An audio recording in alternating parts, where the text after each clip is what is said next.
Assalamualaikum warahmatullahi wabarakatuh.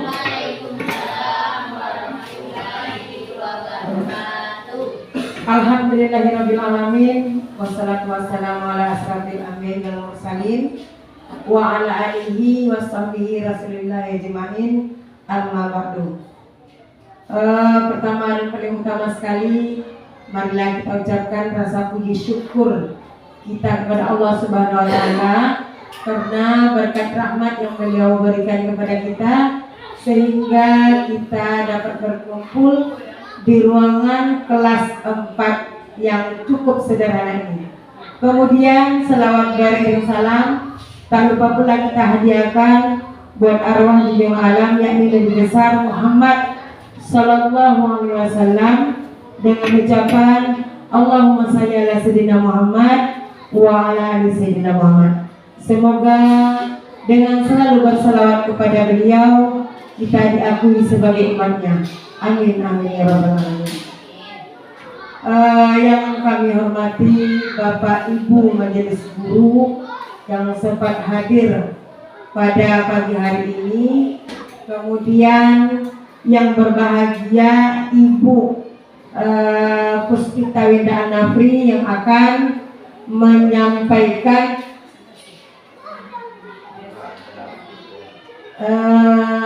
diseminasinya pada hari ini. Baiklah, kepadanya Ibu Puspita Winda Anafri kita berikan waktu yang seluas-luasnya. Kepadanya waktu di tempat dipersilakan.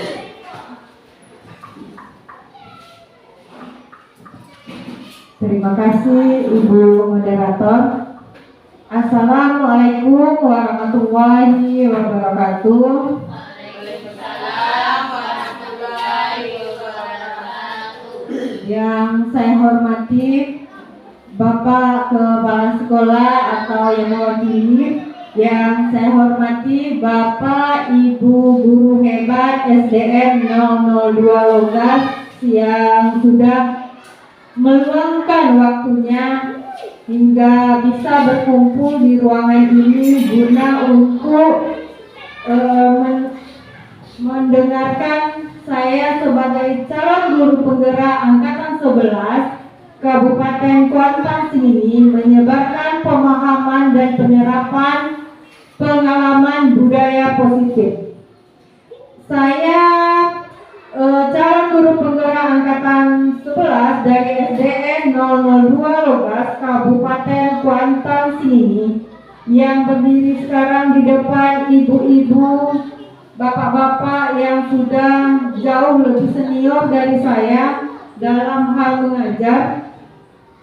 Saya tidak bermaksud untuk menggurui bapak ibu sekalian, hanya melainkan berbagi pengetahuan seperti yang sudah saya pelajari sebagai calon guru penggerak pada modul 1.4 tentang budaya positif.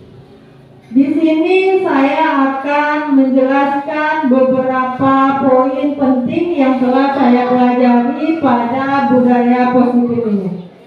Yang poin pentingnya, yang pertama yaitu perubahan paradigma belajar, kemudian disiplin positif, kemudian nilai-nilai kebajikan, yang keempat itu kebutuhan dasar manusia, kemudian motivasi perilaku manusia, yang keenam posisi kontrol, dan yang ketujuh keyakinan kelas, yang terakhir segitiga restitusi. Hal-hal ini akan saya jabarkan nanti di penjelasan selanjutnya. Yang pertama kita masuk kepada pembelajaran dengan paradigma baru. Pembelajaran dengan paradigma baru ini merupakan pembelajaran yang dirancang berdasarkan prinsip pembelajaran berdiferensiasi, sehingga para peserta didik belajar sesuai dengan kebutuhannya berdasarkan tahap perkembangan sesuai dengan teori psikologi modern untuk mewujudkan profil pelajar Pancasila. Adapun paradigma kita sebagai guru yang harus kita capai yaitu yang pertama, beriman, berakhlak mulia, kemudian berkebinekaan global, kemudian gotong royong, mandiri, bernalar kritis, dan kreatif. Ini adalah pembelajaran dengan paradigma baru yang akan kita terapkan di kelas kita masing-masing, Bapak dan Ibu. Selanjutnya, mengkonsepsi tentang teori kontrol. Teori kontrol itu ilusi guru mengontrol murid. Ilusi bahwa kritik dan membuat rasa bersalah mampu menguatkan karakter. Ilusi bahwa guru mempunyai semua pengetahuan positif dan bermanfaat. Itu adalah pemikiran dari kita seorang guru yang harus kita bawa ke jalan perubahan. Kemudian kita sebagai seorang guru kadang merasa kita adalah orang dewasa yang berhak memaksa, sehingga anak didik kita di kelas merasa terpaksa untuk melakukan hal-hal yang hanya sebelah pihak dari pihak guru saja untuk menerapkannya, tidak dari dalam hati anak didik kita. Sebenarnya yang harus kita lakukan adalah mengubah paradigma stimulus respon ke pendekatan teori kontrol. Ini yang harus kita rubah sebenarnya, Bapak Ibu.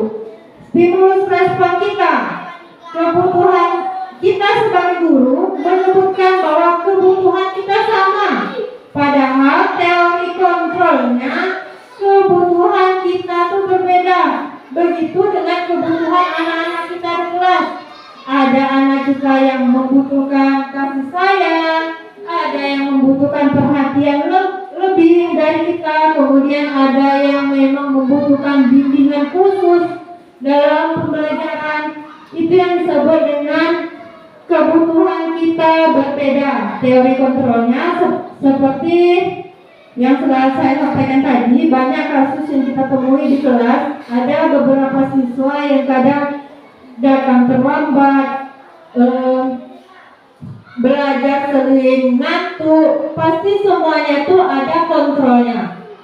Kemudian stimulus respon kita seorang guru, semua orang melihat hal yang sama. Kita sebagai guru merasa tidak boleh membeda-bedakan itu menurut kita. Padahal teori kontrolnya harus kita miliki adalah setiap orang memiliki gambaran yang berbeda. Orang ini dalam artian siswa-siswa kita memiliki gambaran yang berbeda. Kemudian kita mengubah orang agar berpandangan sama dengan kita. Kita kadang sebagai guru tidak mau dengan ego kita, tidak mau mendengarkan keterangan dari siswa kita. Kita inginnya apa yang kita sebutkan itu yang dilakukan oleh siswa kita. Sebenarnya teori kontrolnya kita berusaha memahami pandangan orang lain tentang dunia. Kadang menurut kita baiknya seperti itu, karena teori kontrol yang sebenarnya harus berusaha memahami pandangan orang lain, kita harus berusaha mengikutinya. Kita harus berusaha memberikan menerima masukan dan pandangan dari siswa-siswa kita. Kemudian stimulus respon seorang guru. Perilaku guru dilihat sebagai suatu kesalahan. Seringkali kita melihat anak-anak kita yang misalnya yang berperilaku buruk, kita anggap itu sebagai kesalahan tanpa mendengarkan apa yang sebenarnya terjadi kepada anak tersebut. Kemudian teori kontrolnya, semua perilaku memiliki tujuan. Sebenarnya semua tujuannya. Mungkin dia ribut di kelas, barangkali tujuan siswa ribut di kelas, dia pengen kita sebagai guru untuk menyapainya, bertanya sama dia. Entahlah dia kekurangan sapaan dari rumah, itu sebenarnya yang terjadi kepada anak-anak kita di sekolah. Kemudian kita menilai sebagai guru dengan egois, menyatakan orang lain bisa mengontrol saya. Kita tuh cuma mau dikontrol oleh para atasan, misalnya kalau kita sebagai guru. Sebenarnya dalam teori kontrol yang saya pelajari pada modul 174, hanya kita yang bisa mengontrol diri kita sendiri. Apapun seginya, itu hanya kita yang bisa mengontrolnya. Tidak bisa mendapat pengaruh-pengaruh dari orang lain. Misalnya mau datang terlambatkah ke sekolah, mau datang tepat waktukah kita sebagai guru ke sekolah, mau mengajar di jam pelajarannya bagaimana kita di sekolah, itu sebenarnya teori kontrolnya ada pada diri kita. Apapun seginya ada pada diri kita sendiri. Tidak ada paksaan atau berupa hukuman dari atasan. Kemudian menurut kita pemaksaan ada saat bujukan atau gagal. Kita sebagai guru kadang terlalu merasa ego dengan pemaksaan yang kita lakukan kepada siswa kita. Saya memang belum sepenuhnya untuk melakukan ini Bapak Ibu, karena saya juga masih proses dalam pembelajaran. Tetapi setelah belajar ini, insya Allah kedepannya kita akan sama-sama mengubah teori kontrol yang sudah sebenarnya harus kita lakukan pada pembelajaran kurikulum merdeka. Kemudian teori kontrol dari pemaksaan tersebut adalah kolaborasi.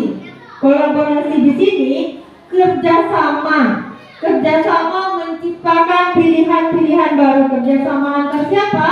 Tentu antar kita dan siswa kita, antar kita sesama guru, antar kita dengan atasan kita, kemudian antara kita seorang guru dengan lingkungan sekolah.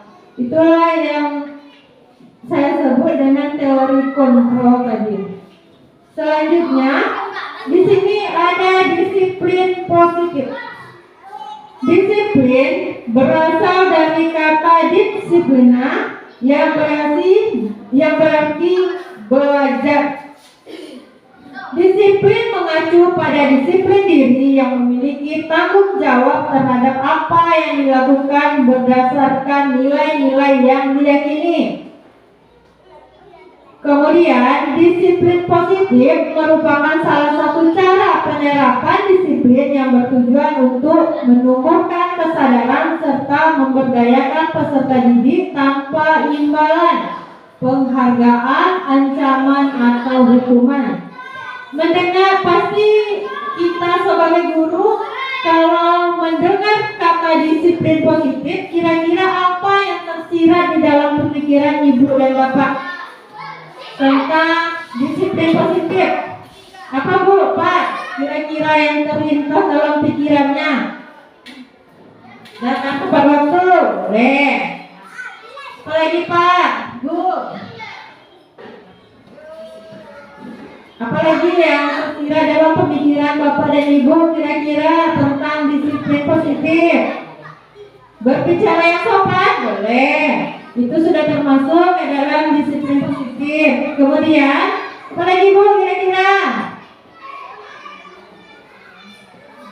Berpakaian seragam, boleh. Mengikuti tata tertib sekolah, boleh. Itu sudah masuk ke dalam disiplin positif. Sebagai pendidik, tujuan kita adalah menciptakan peserta didik yang memiliki disiplin diri, sehingga mereka berperilaku mengacu kepada nilai-nilai kebajikan universal. dan memiliki motivasi intrinsik dalam perubahan perilaku ke arah yang lebih baik. Ini adalah poin tujuan kita sebagai pendidik, sebagai guru, bukan untuk menimbulkan hukuman atau reward dalam siswa kita, tetapi kita memiliki disiplin diri, disiplin yang ada di dalam diri anak tersebut, menumbuhkan rasa inginnya untuk mematuhi tersebut. Selanjutnya, nilai kebajikan. Nilai kebajikan ini adalah sifat-sifat positif manusia yang merupakan tujuan mulia yang ingin dicapai setiap individu, seperti yang telah dikemukakan oleh Dr. William Glasser pada teori kontrol 1984 menyatakan bahwa setiap perubahan memiliki suatu tujuan. Dan selanjutnya Diana Gosden tahun 1998 mengemukakan bahwa dengan mengaitkan nilai-nilai kebajikan yang diyakini seseorang, maka motivasi intrinsiknya akan terbangun sehingga menggerakkan motivasi dari dalam untuk dapat mencapai tujuan mulia yang diinginkan. Di sini dapat kita lihat nilai-nilai kebajikan universal. Yang nilai kebajikannya, yang contoh yang harus kita terapkan di kelas, yaitu beriman, bertakwa kepada Tuhan Yang Maha Esa dan berakhlak mulia. Kemudian mandiri, bernalar kritis, berkebinekaan global, bergotong royong, dan kreatif. Nilai ini disepakati bersama. Kita sepakati bersama nilai-nilainya dulu, baru bisa kita terapkan. Kemudian kita masuk kepada kebutuhan dasar manusia. Kita sebagai manusia ini, Bapak dan Ibu, memiliki kebutuhan dasar, yaitu yang dimaksud dengan kebutuhan dasar manusia, segala sesuatu yang kita lakukan untuk mendapatkan apa yang kita inginkan. Seluruh tindakan yang dilakukan memiliki tujuan tertentu, dan semua usaha terbaik yang kita lakukan adalah dalam rangka agar kebutuhan dasar kita terpenuhi dengan baik. Kita semua pasti punya keinginan. Di dalam kelas kita mengajar pasti juga punya keinginan. Kira-kira apa keinginan ibu dan bapak kalau sedang mengajar di kelas? Apa kira-kira, Bu? Apa keinginan kita? Anak-anak mengerti dengan pelajaran yang kita sampaikan. Anak-anak mengerti dengan pelajaran yang kita sampaikan. Itu kan keinginan kita. Kemudian apa lagi rasanya, Bu?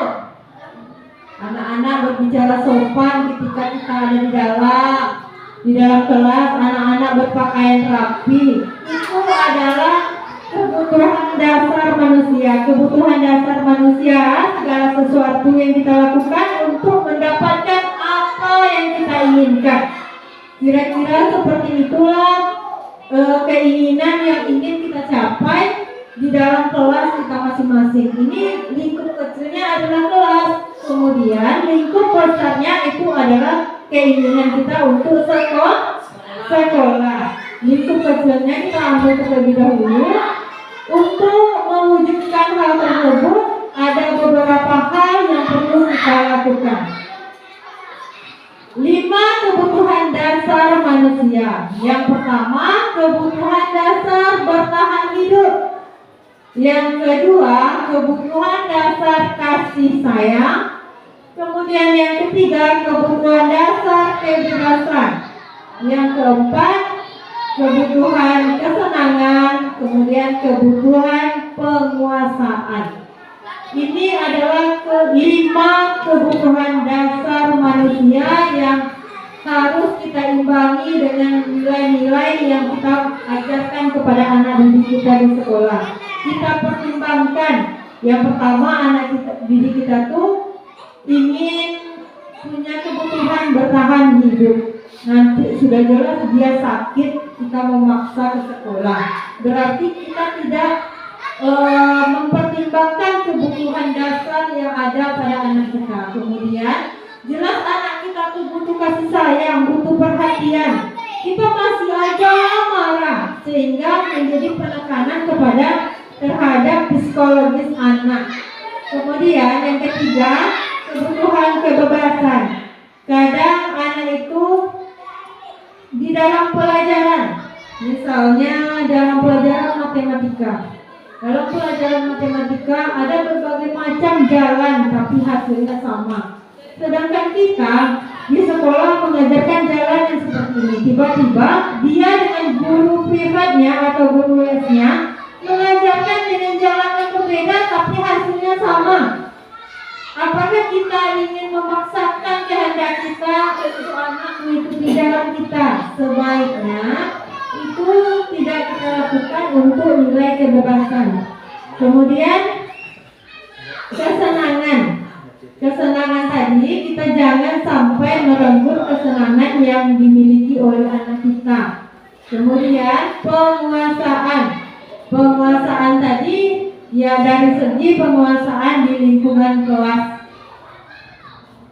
Selanjutnya 3, motivasi perilaku manusia. Perilaku manusia tersebut mempunyai 3 motivasi.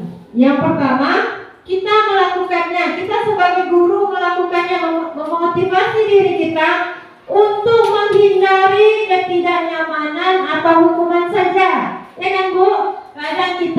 Kadang anak tuh datang ke sekolah hanya untuk menghindari supaya dia tidak nyaman.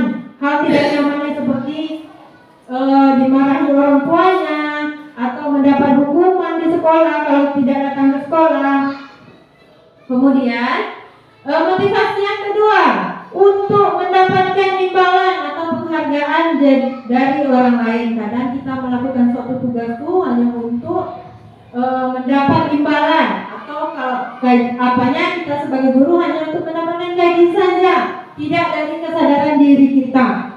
Maka itu kita masukkan ke dalam motivasi perilaku manusia yang kedua. Sebaiknya kita menjadikan mereka menginginkan dan menghargai diri sendiri dengan nilai-nilai yang mereka percaya. Inilah seharusnya motivasi yang harus ada pada diri kita sebagai seorang guru, untuk menjadi orang yang mereka inginkan dan menghargai diri sendiri dengan nilai-nilai yang mereka percaya. Seharusnya inilah yang kita terapkan di kelas kita masing-masing, pada diri kita sendiri dulu. Semuanya apapun yang kita terapkan di kelas, kita mulai dari diri kita sebagai guru dulu, baru kita ajarkan siswa-siswi kita. Kemudian gimana ibu-ibu, bapak-bapak, sudah ngantuk ya? Atau sudah kurang semangatnya dalam mendengarkan saya menyampaikan pengimbasan budaya positif yang sudah saya pelajari selama ini pada modul 1. Sebelum masuk ke modul 2, saya bertugas untuk memberikan pengimbasan budaya positif yang saya pelajari di sekolah kita dulu. Baru nanti akan ada pengimbasannya ke sekolah yang lain. Di sini ada 5 posisi kontrol. 5 posisi kontrol kita sebagai seorang guru. Yang pertama, penghukum. Yang kedua, pembuat rasa bersalah. Yang ketiga, teman. Yang keempat, pemantau. Yang kelima adalah manajer. Kira-kira di posisi kontrol yang manakah kita sekarang berada? Bagaimana Ibu Bapak? Kira-kira di posisi kontrol manakah Ibu dan Bapak berada sekarang? Kemarin waktu Loka Karya 2, saya sempat ditanya oleh PP saya mengenai posisi kontrol ini Ibu dan Bapak. Karena saya belum belajar, terang saja saya menjawab sering menjadi teman dan menjadi penghukum. Benar nggak Ibu Bapak? Apa yang sudah kita lakukan selama ini? Saya menjawab dengan jujur, saya sering menjadi penghukum dan menjadi teman. Sehingga saya harus merubah lagi pemikiran saya dengan cara ini. Kalau penghukum, pengertiannya ya, kalau penghukum bisa menggunakan hukuman fisik maupun verbal. Yang dimaksud di sini misalnya kita ada siswa yang melakukan kesalahan di kelas. Misalnya kita suruh menghafal kali-kali, tidak dapat dia kali-kali, berdiri di depan dulu. Itu adalah posisi kontrol penghukum. Atau silakan keluar dari kelas, belajar di luar. Itu adalah posisi kontrol penghukum. Itu kita lakukan selama ini. Yang sudah kita lakukan selama ini. Kemudian membuat orang merasa bersalah. Biasanya guru akan bersuara lebih lembut. Kita biasanya kan, yo nak ibu, nengok ibu ya nak, ibu lah pune-pune masih kan. Jadi siswa kita merasa kalau dirinya bersalah. Sebenarnya hal tersebut tidak boleh dilakukan oleh kita sebagai seorang guru. Kemudian teman, guru pada posisi ini tidak akan menyakiti murid, namun akan tetap berupaya mengontrol murid-murid melalui persuasi. Di sini kadang kita selalu mendengarkan curhatan dari murid, ya kan? Dekat dengan murid, duduk bersama, bercanda kurang, sehingga di dalam diri murid tidak merasa lagi, oh ibu itu baik kok, gak apa-apa melanggar sama ibu tuh, ibu tuh gak akan marah. Sampai di dalam diri murid berpikiran seperti itu, karena posisi kontrol kita yang sebagai teman yang selalu mengasih toleransi kepada siswa-siswa kita, sehingga rasa tanggung jawab yang seharusnya dilaksanakan oleh siswa-siswi kita tidak dipenuhinya, tidak dilaksanakan dengan baik oleh siswi kita tersebut. Kemudian ada posisi kontrol sebagai pemantau. Pemantau ini yaitu memonitor atau mengawasi. Kita mengawasi saja, tidak ada tanpa bicara, tanpa toleransi sedikit pun. Misalnya terlambat datang ke sekolah, oh ini sudah tidak jam lagi, silakan pulang. Itu sudah masuk ke pemantau. Atau lapor sana sama guru BK, terima hukumannya dulu baru boleh masuk. Sebenarnya hak pemantau tersebut juga sering saya lakukan sebelum saya mempelajari ini, tidak boleh dilakukan lagi. Hal yang paling penting adalah posisi kontrol yang paling penting yang harus kita terapkan di sekolah adalah sebagai seorang manajer. Manajer ini respon yang menunjukkan tanggung jawab guru dalam posisi terakhir. Manajer adalah posisi mentor di mana guru berbuat sesuatu bersama dengan murid. Mempersilahkan murid mempertanggungjawabkan perilakunya, mendukung murid agar dapat menemukan solusi atas permasalahannya sendiri. Di posisi manajer ini, Ibu dan Bapak, kita dilarang untuk menghardis anak kita. Misalnya ada anak yang terlambat datang ke sekolah. Ini contoh. Nanti akan saya beri posisi kontrolnya. Contoh yang lain, ini contoh yang pernah saya alami. Anak sering terlambat datang ke sekolah. Tiba-tiba anak masuk, kita mencegatnya di pintu, kita memarahinya. dengan kata-kata kita di depan teman-temannya, sehingga membuat mental anak-anak kita menjadi terganggu. Sebaiknya hal yang kita lakukan, mempersilahkan anak itu masuk terlebih dahulu, kemudian nanti pada saat jam istirahat memanggil siswa kita yang bermasalah tersebut datang ke kantor untuk menemui kita, atau datang ke satu ruangan untuk menemui kita. Barulah kita tanya. Di sini kita diminta untuk di dalam posisi manajer ini kita diminta untuk menanyakan apa yang terjadi, kemudian menyuruh siswa kita tersebut mempertanggungjawabkan apa yang sudah dilakukannya. Di sini nanti saya akan memberikan suatu contoh. Di posisi kontrol yang manajer ini akan saya berikan contoh penyelesaian menggunakan segitiga restitusi. Itu nanti akan kita pelajari di selanjutnya. Di sini contoh penerapan yang saya sebutkan tadi. Contoh penerapan 5 posisi kontrol guru dengan kasus siswa tidak memakai atribut lengkap saat upacara bendera. Ada siswa kita sering kita jumpai pada hari Senin, siswa tidak memakai atribut lengkap saat upacara. Yang pertama, guru si A menyuruh, hormat pada tiang bendera sana selama 1 jam. Kamu ini tidak pernah mengikuti peraturan sekolah. Itu termasuk posisi kontrol yang bagaimana itu Bapak? Ya, benar Bu Suci, penghukum. Kalau kita suruh anak langsung pergi sana hormat pada tiang bendera selama 1 jam, itu adalah merupakan posisi kontrol penghukum. Kemudian ada lagi guru yang berbicara, berkata, berapa kali ibu harus beritahu kamu? Kamu selalu saja mengecewakan ibu. Nah, kalau seperti itu kata-katanya, di posisi kontrol mana kita? Membuat rasa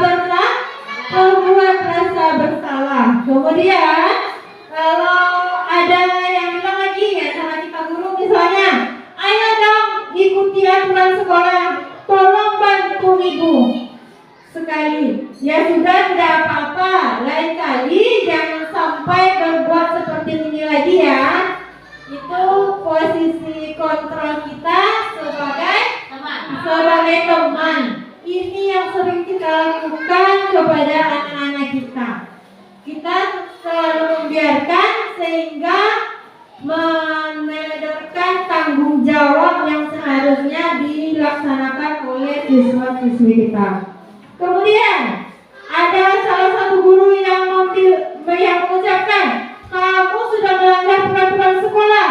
Kamu tahu konsekuensinya? Setelah upacara kamu beli atributnya ke koperasi. Jangan diulang lagi. Itu adalah merupakan posisi kontrol sebagai pemantau. Inilah yang sering kita lakukan di sekolah, ya kan Ibu Bapak?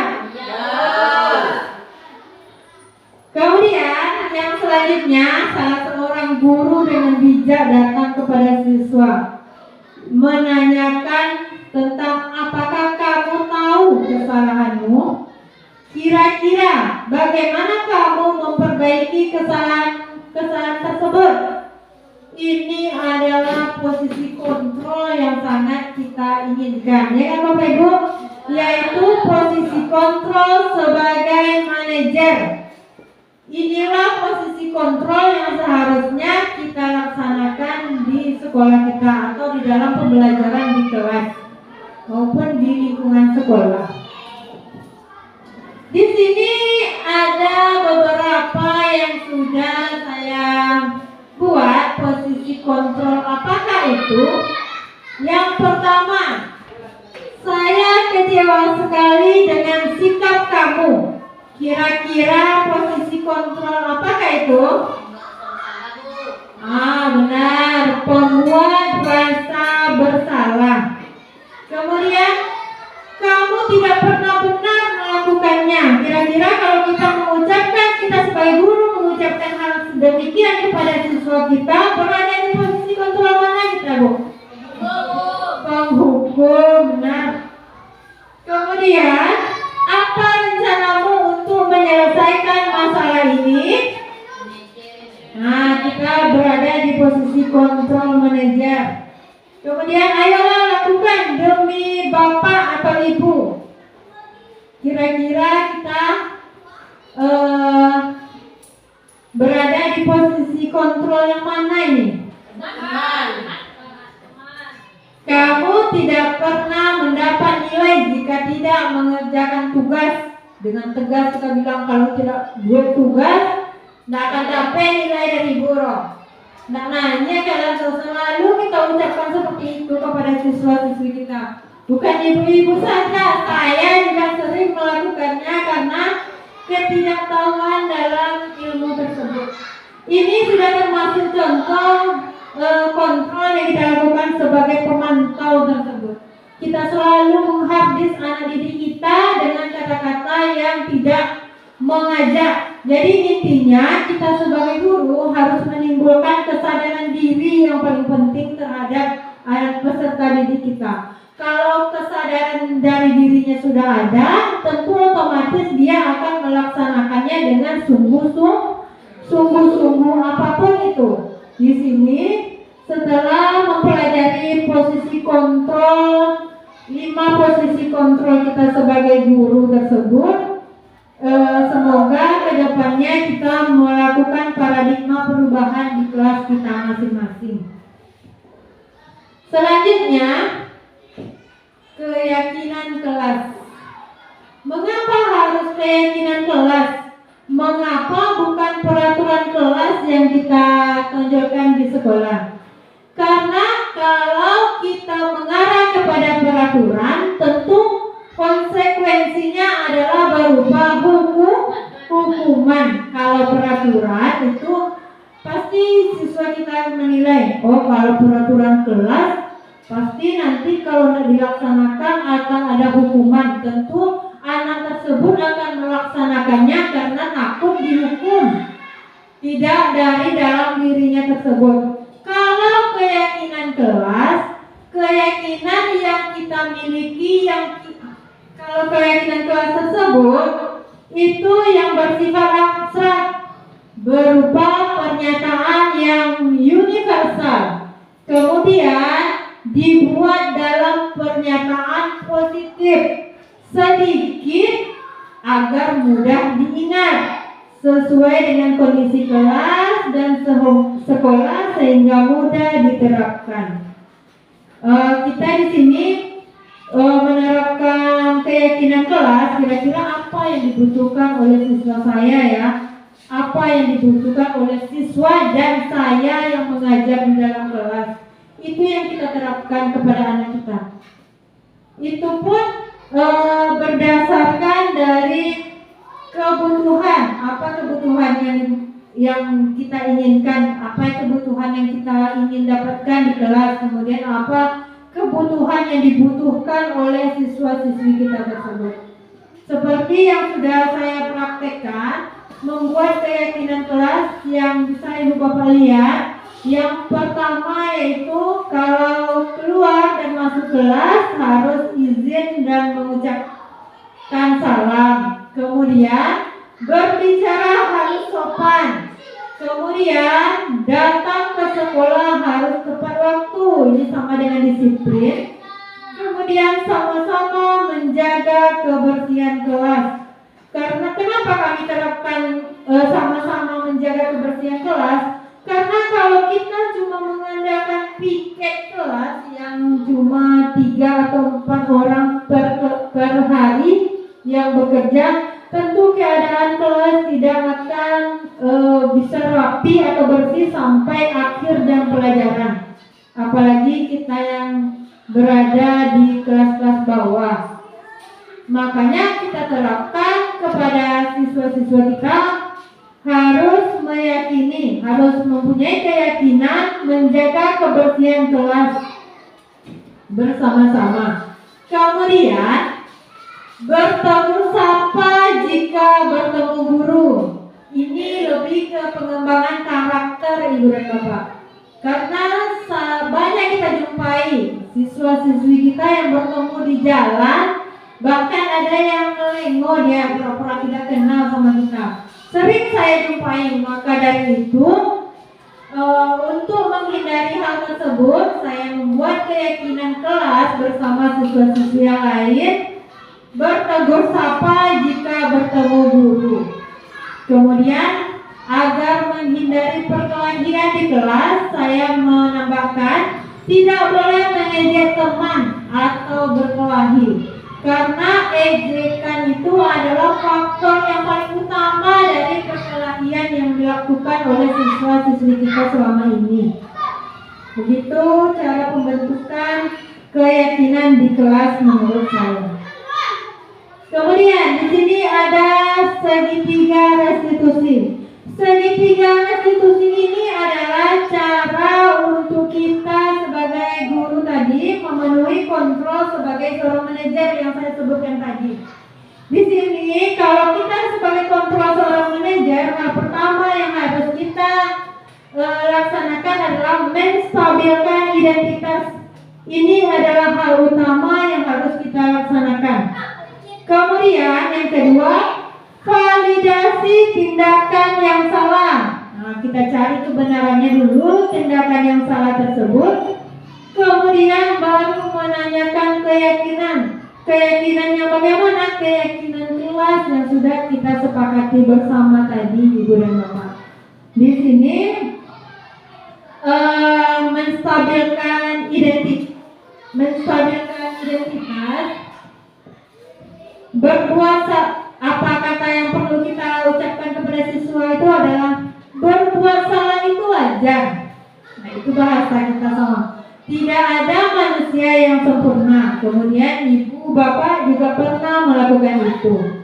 Kemudian ibu bapak tidak mau mencari siapa yang salah, tapi ibu bapak ingin mencari solusi dari permasalahan ini. Kemudian kamu berhak merasa seperti itu untuk menstabilkan identitas dari masalah atau kasus yang dihadapi oleh siswa kita. Kemudian validasi tindakan yang salah. Kata-kata yang akan kita sampaikan kepada anak didik kita itu, kamu pasti punya alasan. Kita ingin memvalidasi, menanyakan kebenaran tentang kasus yang dia apakan. Kamu pasti punya alasan mengapa kamu melakukan hal itu. Kemudian padahal kamu bisa melakukan yang lebih buruk dari ini ya. Kemudian kamu patut bangga karena telah melindungi sesuatu yang penting buat kamu. Kemudian kamu melakukannya karena mempertahankan sesuatu yang penting bagimu. Masuk ke dalam menanyakan keyakinan. Ini yang saya sebutkan tadi dengan membuat keyakinan kelas tersebut. Apa keyakinan kelas kita? Nilai-nilai apa yang telah kita sepakati bersama? Kemudian seperti apa gambaran sebuah kelas yang ideal menurut kamu? Kemudian kamu ingin menjadi orang yang seperti apa? Di sini di segitiga restitusi ini saya sudah mempraktekkan penerapan segitiga restitusi dengan kasus atau masalah yang ada di kelas saya. Berikut adalah video dari penerapan segitiga restitusi yang sudah kami laksanakan.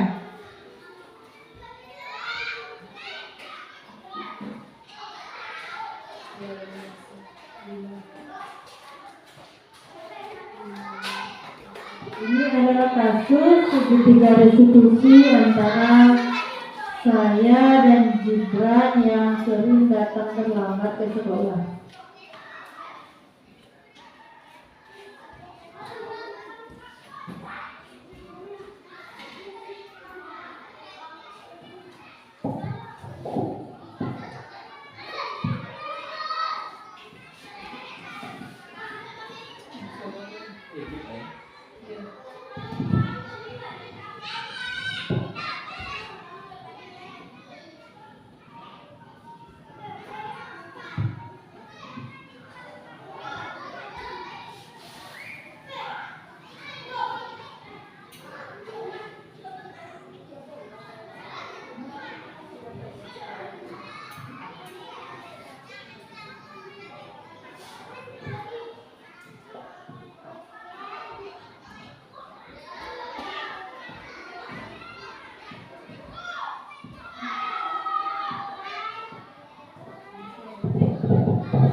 adalah contoh penerapan segitiga restitusi yang sudah saya lakukan di kelas bersama anak yang sering terlambat datang ke sekolah sehingga dia sering ketinggalan pelajaran.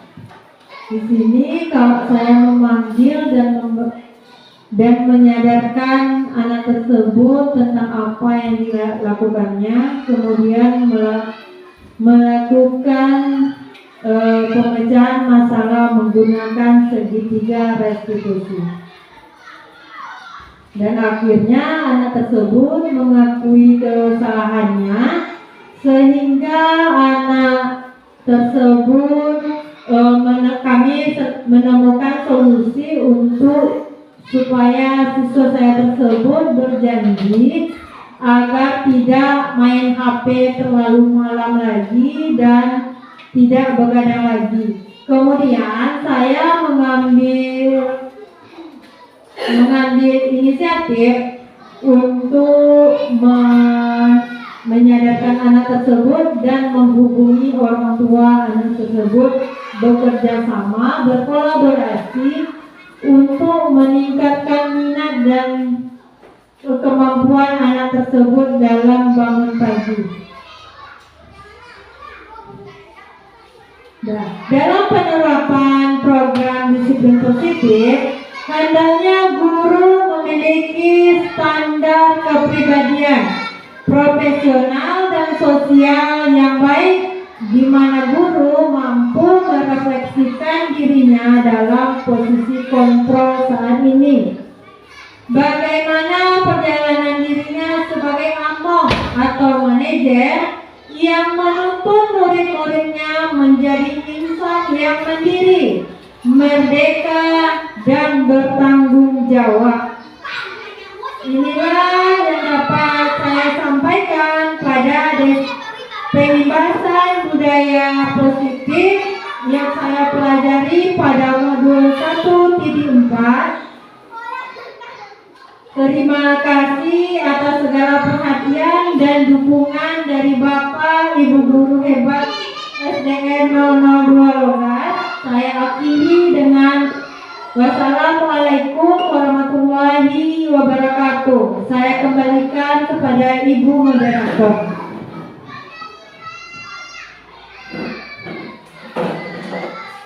Terima kasih kita ucapkan kepada Ibu Winda yang telah menyampaikan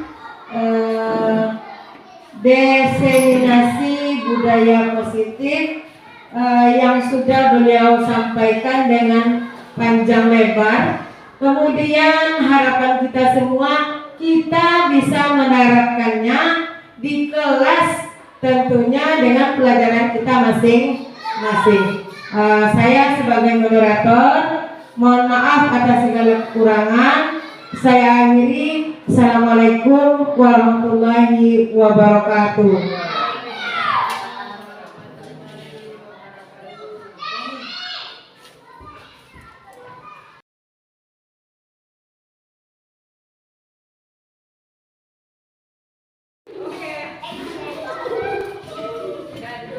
Assalamualaikum warahmatullahi wabarakatuh. Waalaikumsalam warahmatullahi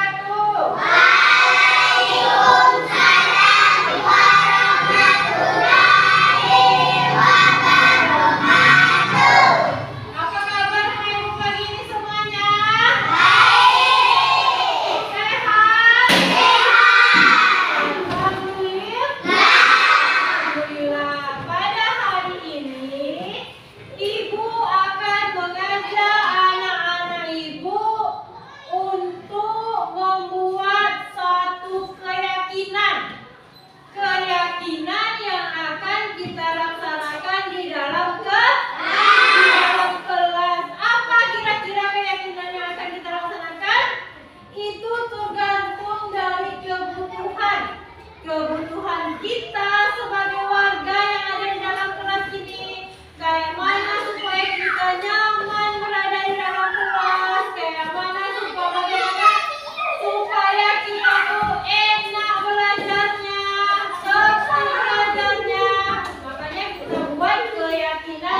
diri kalian masing-masing.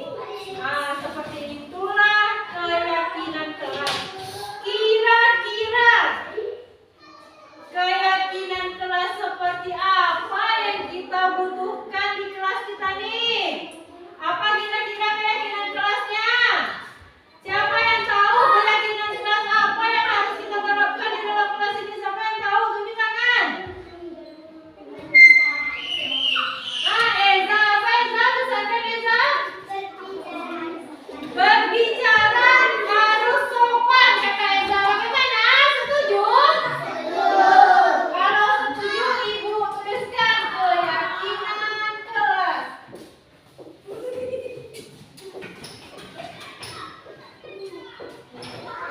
Nah, yang pertama, apa tadi?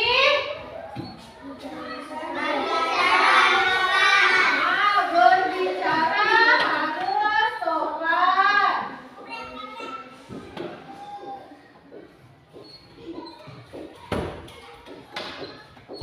Berbicara harus sopan.